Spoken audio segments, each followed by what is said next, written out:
The Memoirs of Sherlock Holmes. Chapter 8. The Crooked Man. One summer night, a few months after my marriage, I was seated by my own hearth smoking a last pipe and nodding over a novel, for my day's work had been an exhausting one. My wife had already gone upstairs, and the sound of the locking of the hall door some time before told me that the servants had also retired. I had risen from my seat and was knocking out the ashes of my pipe when I suddenly heard the clang of the bell. I looked at the clock. It was 11:45. This could not be a visitor at so late an hour.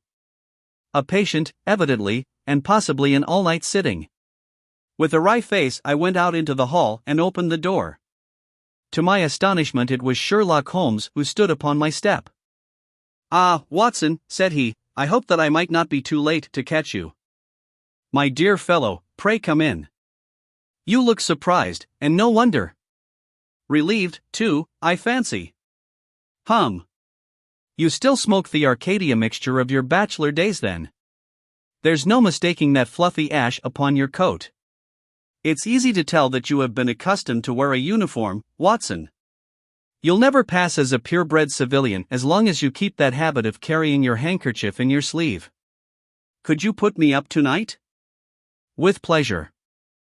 You told me that you had bachelor quarters for one, and I see that you have no gentleman visitor at present.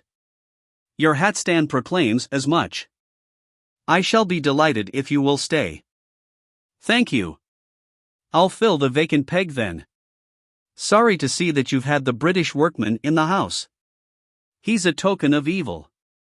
Not the drains, I hope?" "No, the gas." "Ah. He has left 2 nail marks from his boot upon your linoleum just where the light strikes it." "No, thank you, I had some supper at Waterloo, but I'll smoke a pipe with you with pleasure." I handed him my pouch, and he seated himself opposite to me and smoked for some time in silence. I was well aware that nothing but business of importance would have brought him to me at such an hour, so I waited patiently until he should come round to it. "I see that you are professionally rather busy just now," said he, glancing very keenly across at me. "Yes, I've had a busy day," I answered. "It may seem very foolish in your eyes," I added, "but really I don't know how you deduced it." Holmes chuckled to himself. "I have the advantage of knowing your habits, my dear Watson," said he. "When your round is a short one you walk, and when it is a long one you use a hansom. As I perceive that your boots, although used, are by no means dirty, I cannot doubt that you are at present busy enough to justify the hansom." "Excellent!" I cried. "Elementary," said he. It is one of those instances where the reasoner can produce an effect which seems remarkable to his neighbor, because the latter has missed the one little point which is the basis of the deduction. The same may be said, my dear fellow, for the effect of some of these little sketches of yours, which is entirely meretricious, depending as it does upon your retaining in your own hands some factors in the problem which are never imparted to the reader. Now, at present I am in the position of these same readers, for I hold in this hand several threads of one of the strangest cases which ever perplexed a man's brain, and yet I lack the one or two which are needful to complete my theory. But I'll have them, Watson, I'll have them." His eyes kindled and a slight flush sprang into his thin cheeks. For an instant only. When I glanced again his face had resumed that red Indian composure which had made so many regard him as a machine rather than a man. "The problem presents features of interest," said he. "I may even say exceptional features of interest. I have already looked into the matter, and have come, as I think, within sight of my solution. If you could accompany me in that last step you might be of considerable service to me." "I should be delighted. Could you go as far as Aldershot tomorrow?" "I have no doubt Jackson would take my practice." "Very good. I want to start by the 11:10 from Waterloo. That would give me time. Then, if you are not too sleepy, I will give you a sketch of what has happened, and of what remains to be done." "I was sleepy before you came. I am quite wakeful now. I will compress the story as far as may be done without omitting anything vital to the case. It is conceivable that you may even have read some account of the matter. It is the supposed murder of Colonel Berkeley, of the Royal Mallows, at Aldershot, which I am investigating." "I have heard nothing of it.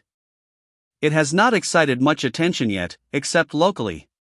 The facts are only 2 days old. Briefly, they are these. The Royal Mallows is, as you know, one of the most famous Irish regiments in the British Army. It did wonders both in the Crimea and the Mutiny, and has since that time distinguished itself upon every possible occasion.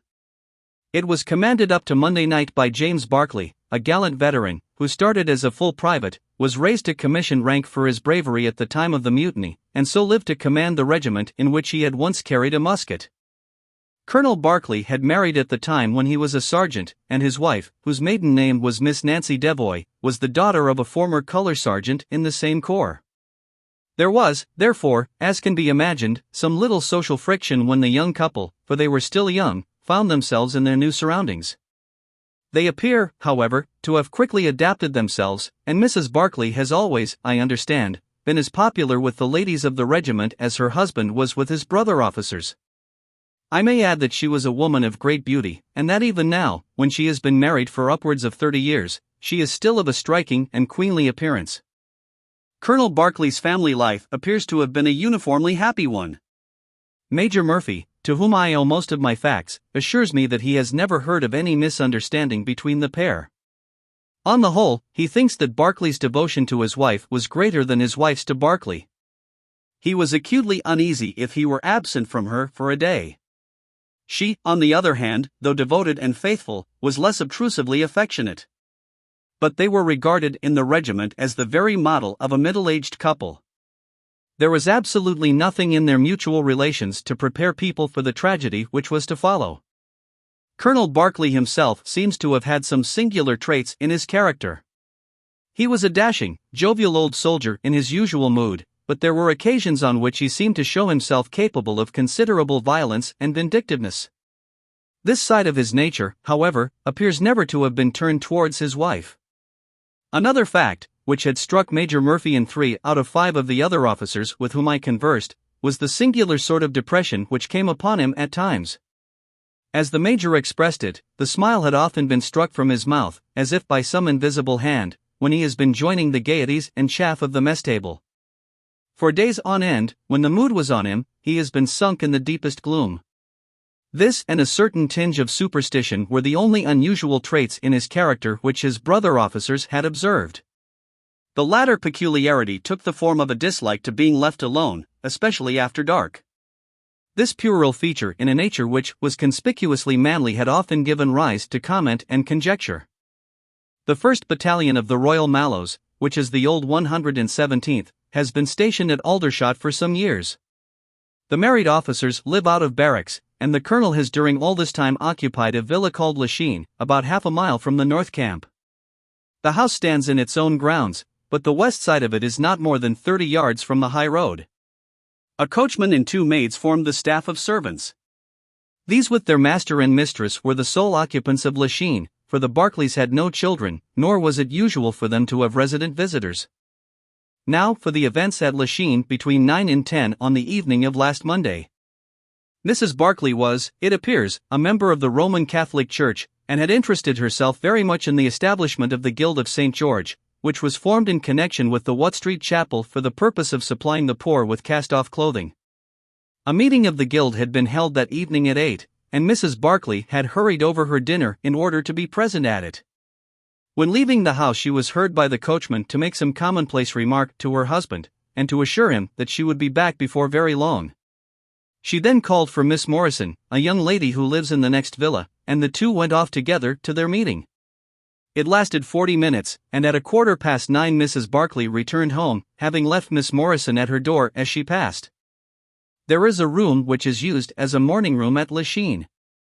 This faces the road and opens by a large glass folding door onto the lawn. The lawn is 30 yards across, and is only divided from the highway by a low wall with an iron rail above it. It was into this room that Mrs. Barclay went upon her return. The blinds were not down, for the room was seldom used in the evening, but Mrs. Barclay herself lit the lamp and then rang the bell, asking Jane Stewart, the housemaid, to bring her a cup of tea, which was quite contrary to her usual habits. The colonel had been sitting in the dining room, but hearing that his wife had returned he joined her in the morning room. The coachman saw him cross the hall and enter it. He was never seen again alive. The tea which had been ordered was brought up at the end of 10 minutes, but the maid, as she approached the door, was surprised to hear the voices of her master and mistress in furious altercation. She knocked without receiving any answer, and even turned the handle, but only to find that the door was locked upon the inside. Naturally enough, she ran down to tell the cook, and the two women with the coachman came up into the hall and listened to the dispute which was still raging. They all agreed that only two voices were to be heard, those of Barclay and of his wife. Barclay's remarks were subdued and abrupt, so that none of them were audible to the listeners. The ladies, on the other hand, were most bitter, and when she raised her voice, could be plainly heard. "You coward," she repeated over and over again. "What can be done now? What can be done now? Give me back my life. I will never so much as breathe the same air with you again. You coward! You coward!" Those were scraps of her conversation, ending in a sudden dreadful cry in the man's voice, with a crash, and a piercing scream from the woman. Convinced that some tragedy had occurred, the coachman rushed to the door and strove to force it, while scream after scream issued from within. He was unable, however, to make his way in, and the maids were too distracted with fear to be of any assistance to him. A sudden thought struck him, however, and he ran through the hall door and round to the lawn upon which the long French windows open. One side of the window was open, which I understand was quite usual in the summertime, and he passed without difficulty into the room. His mistress had ceased to scream and was stretched insensible upon a couch, while with his feet tilted over the side of an armchair, and his head upon the ground near the corner of the fender, was lying the unfortunate soldier stone dead in a pool of his own blood. Naturally, the coachman's first thought, on finding that he could do nothing for his master, was to open the door. But here an unexpected and singular difficulty presented itself. The key was not in the inner side of the door, nor could he find it anywhere in the room. He went out again, therefore, through the window, and having obtained the help of a policeman and of a medical man, he returned. The lady, against whom naturally the strongest suspicion rested, was removed to her room, still in a state of insensibility. The colonel's body was then placed upon the sofa, and a careful examination made of the scene of the tragedy. The injury from which the unfortunate veteran was suffering was found to be a jagged cut some 2 inches long at the back part of his head, which had evidently been caused by a violent blow from a blunt weapon. Nor was it difficult to guess what that weapon may have been. Upon the floor, close to the body, was lying a singular club of hard-carved wood with a bone handle. The colonel possessed a varied collection of weapons brought from the different countries in which he had fought, and it is conjectured by the police that his club was among his trophies. The servants deny having seen it before, but among the numerous curiosities in the house it is possible that it may have been overlooked. Nothing else of importance was discovered in the room by the police, save the inexplicable fact that neither upon Mrs. Barclay's person nor upon that of the victim nor in any part of the room was the missing key to be found. The door had eventually to be opened by a locksmith from Aldershot. That was the state of things, Watson, when upon the Tuesday morning I, at the request of Major Murphy, went down to Aldershot to supplement the efforts of the police. I think that you will acknowledge that the problem was already one of interest, but my observations soon made me realize that it was in truth much more extraordinary than would at first sight appear. Before examining the room I cross-questioned the servants, but only succeeded in eliciting the facts which I have already stated. One other detail of interest was remembered by Jane Stewart, the housemaid. You will remember that on hearing the sound of the quarrel she descended and returned with the other servants. On that first occasion, when she was alone, she says that the voices of her master and mistress were sunk so low that she could hear hardly anything, and judged by their tones rather than their words that they had fallen out. On my pressing her, however, she remembered that she heard the word David uttered twice by the lady. The point is of the utmost importance as guiding us towards the reason of the sudden quarrel. The colonel's name, you remember, was James. There was one thing in the case which had made the deepest impression both upon the servants and the police. This was the contortion of the colonel's face. It had set, according to their account, into the most dreadful expression of fear and horror which a human countenance is capable of assuming. More than one person fainted at the mere sight of him, so terrible was the effect. It was quite certain that he had foreseen his fate, and that it had caused him the utmost horror. This, of course, fitted in well enough with the police theory, if the colonel could have seen his wife making a murderous attack upon him. Nor was the fact of the wound being on the back of his head a fatal objection to this, as he might have turned to avoid the blow. No information could be got from the lady herself, who was temporarily insane from an acute attack of brain fever. From the police I learned that Miss Morrison, who you remember went out that evening with Mrs. Barclay, denied having any knowledge of what it was which had caused the ill humor in which her companion had returned. Having gathered these facts, Watson, I smoked several pipes over them, trying to separate those which were crucial from others which were merely incidental. There could be no question that the most distinctive and suggestive point in the case was the singular disappearance of the door key. A most careful search had failed to discover it in the room. Therefore it must have been taken from it. But neither the Colonel nor the Colonel's wife could have taken it. That was perfectly clear. Therefore a third person must have entered the room. And that third person could only have come in through the window. It seemed to me that a careful examination of the room and the lawn might possibly reveal some traces of this mysterious individual. You know my methods, Watson. There was not one of them which I did not apply to the inquiry. And it ended by my discovering traces, but very different ones from those which I had expected. There had been a man in the room, and he had crossed the lawn coming from the road.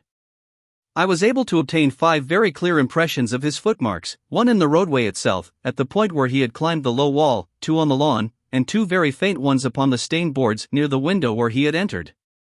He had apparently rushed across the lawn, for his toe marks were much deeper than his heels. But it was not the man who surprised me. It was his companion. His companion! Holmes pulled a large sheet of tissue paper out of his pocket and carefully unfolded it upon his knee. "What do you make of that?" he asked. The paper was covered with the tracings of the footmarks of some small animal. It had 5 well-marked footpads, an indication of long nails, and the whole print might be nearly as large as a dessert spoon. "It's a dog," said I. "Did you ever hear of a dog running up a curtain?" I found distinct traces that this creature had done so. "A monkey, then?" "But it is not the print of a monkey." "What can it be, then?" "Neither dog nor cat nor monkey nor any creature that we are familiar with. I have tried to reconstruct it from the measurements. Here are 4 prints where the beast has been standing motionless. You see that it is no less than 15 inches from forefoot to hind. Add to that the length of neck and head, and you get a creature not much less than 2 feet long, probably more if there is any tail. But now observe this other measurement. The animal has been moving, and we have the length of its stride. In each case it is only about 3 inches. You have an indication, you see, of a long body with very short legs attached to it. It has not been considerate enough to leave any of its hair behind it. But its general shape must be what I have indicated, and it can run up a curtain, and it is carnivorous." "How do you deduce that?" "Because it ran up the curtain. A canary's cage was hanging in the window, and its aim seems to have been to get at the bird." "Then what was the beast?" "Ah, if I could give it a name it might go a long way towards solving the case. On the whole, it was probably some creature of the weasel and stoat tribe, and yet it is larger than any of these that I have seen." "But what had it to do with the crime?" "That, also, is still obscure. But we have learned a good deal, you perceive. We know that a man stood in the road looking at the quarrel between the Barclays, the blinds were up and the room lighted. We know, also, that he ran across the lawn, entered the room, accompanied by a strange animal, and that he either struck the Colonel or, as is equally possible, that the Colonel fell down from sheer fright at the sight of him, and cut his head on the corner of the fender. Finally, we have the curious fact that the intruder carried away the key with him when he left." "Your discoveries seem to have left the business more obscure than it was before," said I. "Quite so. They undoubtedly showed that the affair was much deeper than was at first conjectured. I thought the matter over, and I came to the conclusion that I must approach the case from another aspect. But really, Watson, I am keeping you up, and I might just as well tell you all this on our way to Aldershot tomorrow." "Thank you, you have gone rather too far to stop. It is quite certain that when Mrs. Barclay left the house at 7:30 she was on good terms with her husband. She was never, as I think I have said, ostentatiously affectionate, but she was heard by the coachman chatting with the Colonel in a friendly fashion. Now, it was equally certain that, immediately on her return, she had gone to the room in which she was least likely to see her husband, had flown to tea as an agitated woman will, and finally, on his coming in to her, had broken into violent recriminations. Therefore something had occurred between 7:30 and 9 o'clock which had completely altered her feelings towards him.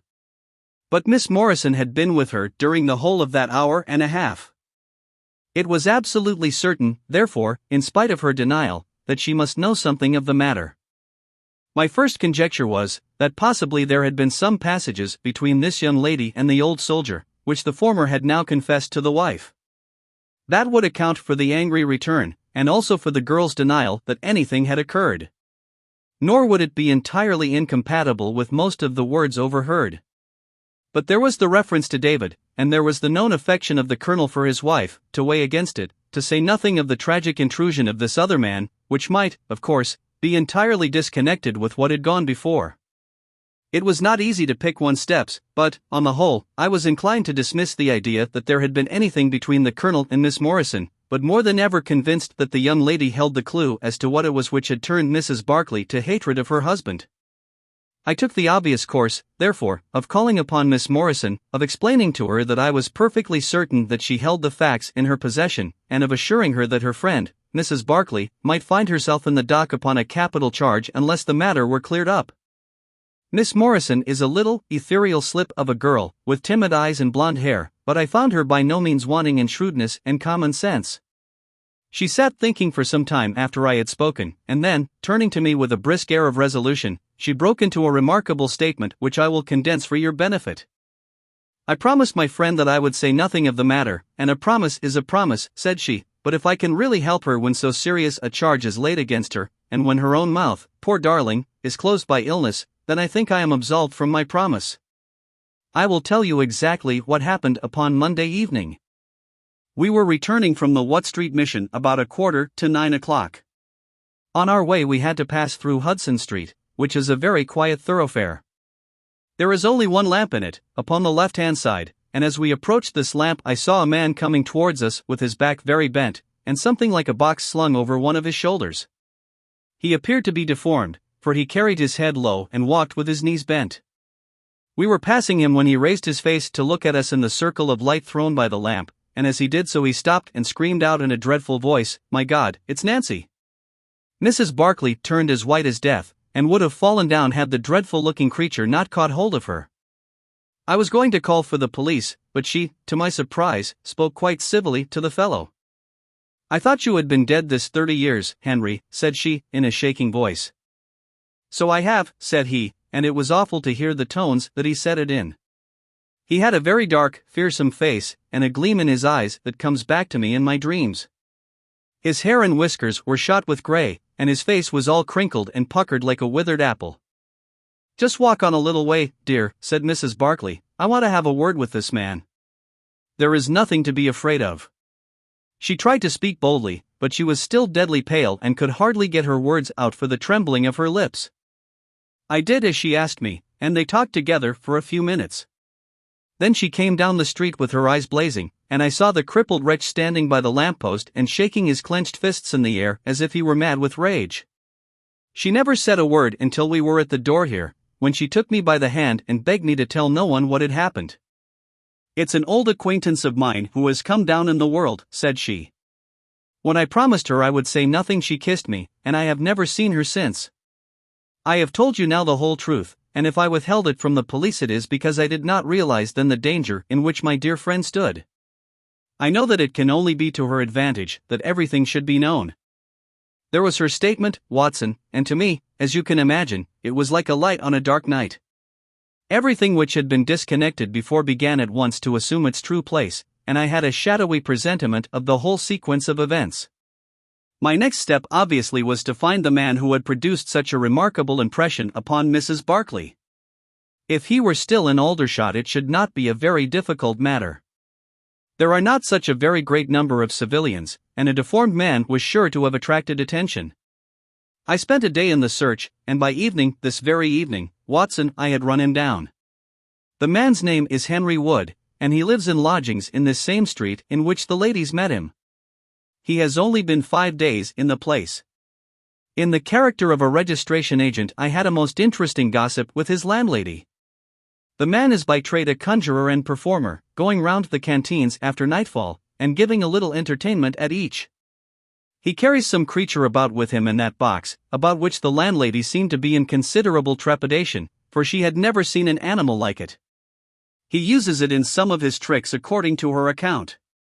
So much the woman was able to tell me, and also that it was a wonder the man lived, seeing how twisted he was, and that he spoke in a strange tongue sometimes, and that for the last 2 nights she had heard him groaning and weeping in his bedroom. He was all right, as far as money went, but in his deposit he had given her what looked like a bad florin.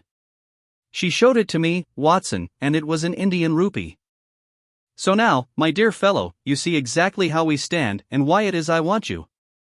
It is perfectly plain that after the ladies parted from this man he followed them at a distance, that he saw the quarrel between husband and wife through the window, that he rushed in, and that the creature which he carried in his box got loose. That is all very certain. But he is the only person in this world who can tell us exactly what happened in that room. And you intend to ask him? Most certainly, but in the presence of a witness. And I am the witness? If you will be so good. If he can clear the matter up, well and good. If he refuses, we have no alternative but to apply for a warrant. But how do you know he'll be there when we return? You may be sure that I took some precautions. I have one of my Baker Street boys mounting guard over him who would stick to him like a burr, go where he might. We shall find him in Hudson Street tomorrow, Watson, and meanwhile I should be the criminal myself if I kept you out of bed any longer. It was midday when we found ourselves at the scene of the tragedy, and, under my companion's guidance, we made our way at once to Hudson Street. In spite of his capacity for concealing his emotions, I could easily see that Holmes was in a state of suppressed excitement, while I was myself tingling with that half-sporting, half-intellectual pleasure which I invariably experienced when I associated myself with him in his investigations. "This is the street," said he, as we turned into a short thoroughfare lined with plain 2-storied brick houses. "Ah, here is Simpson to report." "He's in all right, Mr. Holmes," cried a small street Arab, running up to us. "Good, Simpson," said Holmes, patting him on the head. "Come along, Watson. This is the house." He sent in his card with a message that he had come on important business, and a moment later we were face to face with the man whom we had come to see. In spite of the warm weather he was crouching over a fire, and the little room was like an oven. The man sat all twisted and huddled in his chair in a way which gave an indescribable impression of deformity, but the face which he turned towards us, though worn and swarthy, must at some time have been remarkable for its beauty. He looked suspiciously at us now out of yellow-shot, bilious eyes, and, without speaking or rising, he waved towards 2 chairs. "Mr. Henry Wood, late of India, I believe," said Holmes, affably. "I've come over this little matter of Colonel Berkeley's death." "What should I know about that?" "That's what I want to ascertain." "You know, I suppose, that unless the matter is cleared up, Mrs. Berkeley, who is an old friend of yours, will in all probability be tried for murder." The man gave a violent start. "I don't know who you are," he cried, "nor how you come to know what you do know, but will you swear that this is true that you tell me?" "Why, they are only waiting for her to come to her senses, to arrest her." "My God! Are you in the police yourself?" "No." "What business is it of yours, then?" "It's every man's business to see justice done." "You can take my word that she is innocent." "Then you are guilty." "No, I am not." "Who killed Colonel James Berkeley, then?" "It was a just providence that killed him. But, mind you this, that if I had knocked his brains out, as it was in my heart to do, he would have had no more than his due from my hands. If his own guilty conscience had not struck him down, it is likely enough that I might have had his blood upon my soul." "You want me to tell the story?" "Well, I don't know why I shouldn't, for there's no cause for me to be ashamed of it. It was in this way, sir. You see me now with my back like a camel and my ribs all awry, but there was a time when Corporal Henry Wood was the smartest man in the 117th foot. We were in India then, in cantonments, at a place we'll call Bertie. Berkeley, who died the other day, was sergeant in the same company as myself, and the belle of the regiment, and the finest girl that ever had the breath of life between her lips, was Nancy Devoy, the daughter of the color sergeant. There were 2 men that loved her, and one that she loved, and you'll smile when you look at this poor thing huddled before the fire, and hear me say that it was for my good looks that she loved me. Well, though I had her heart, her father was set upon her marrying Berkeley. I was a harum-scarum, reckless lad, and he had had an education, and was already marked for the sword belt. But the girl held true to me, and it seemed that I would have had her when the mutiny broke out, and all hell was loose in the country.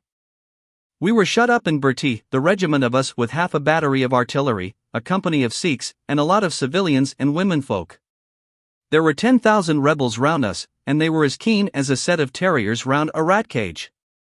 About the second week of it our water gave out, and it was a question whether we could communicate with General Neill's column, which was moving up country.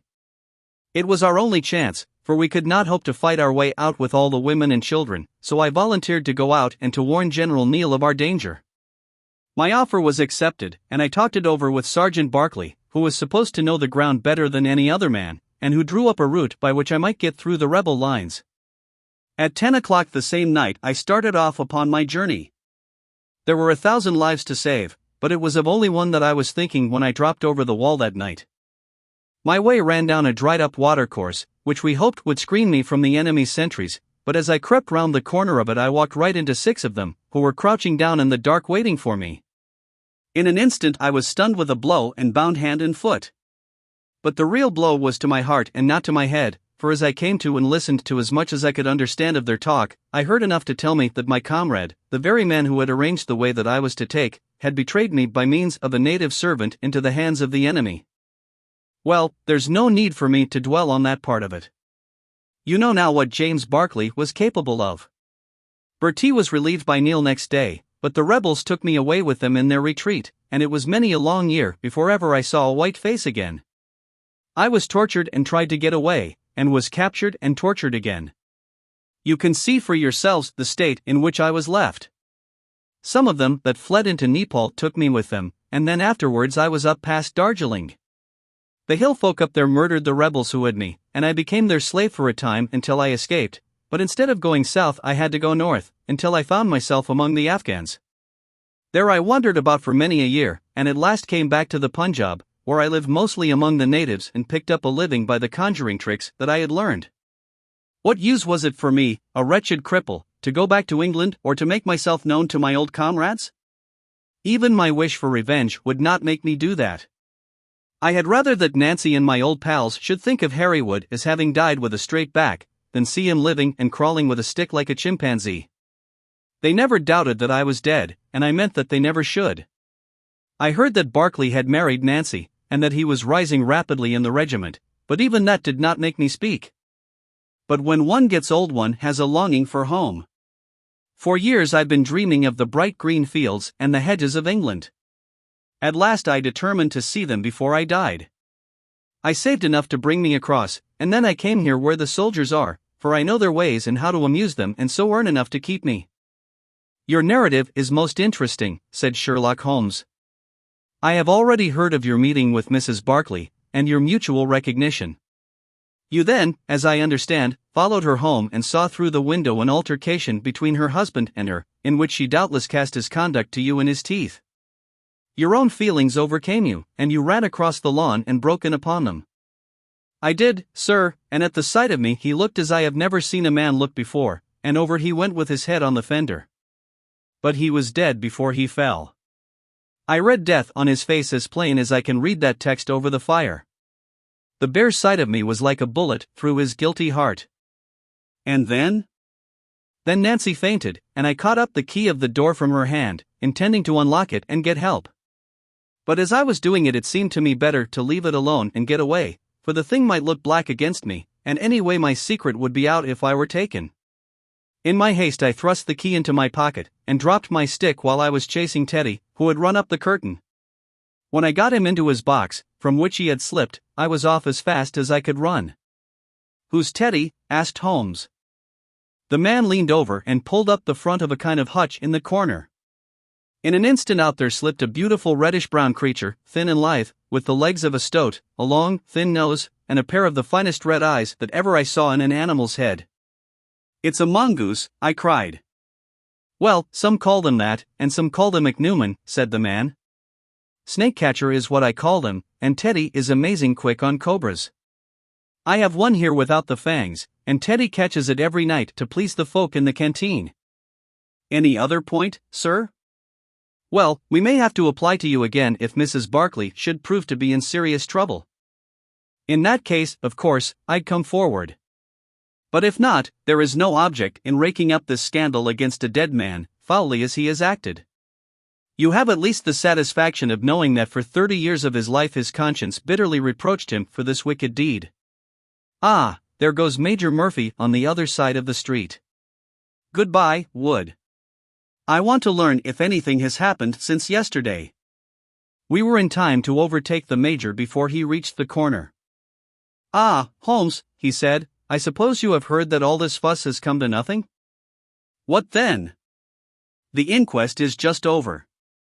The medical evidence showed conclusively that death was due to apoplexy. You see, it was quite a simple case after all. Oh, remarkably superficial, said Holmes, smiling. Come, Watson, I don't think we shall be wanted in Aldershot anymore. There's one thing, said I, as we walked down to the station. If the husband's name was James, and the other was Henry, what was this talk about David? That one word, my dear Watson, should have told me the whole story had I been the ideal reasoner which you were so fond of depicting. It was evidently a term of reproach. Of reproach? Yes, David strayed a little occasionally, you know, and on one occasion in the same direction as Sergeant James Barclay. You remember the small affair of Uriah and Bathsheba? My biblical knowledge is a trifle rusty, I fear, but you will find the story in the 1st or 2nd of Samuel.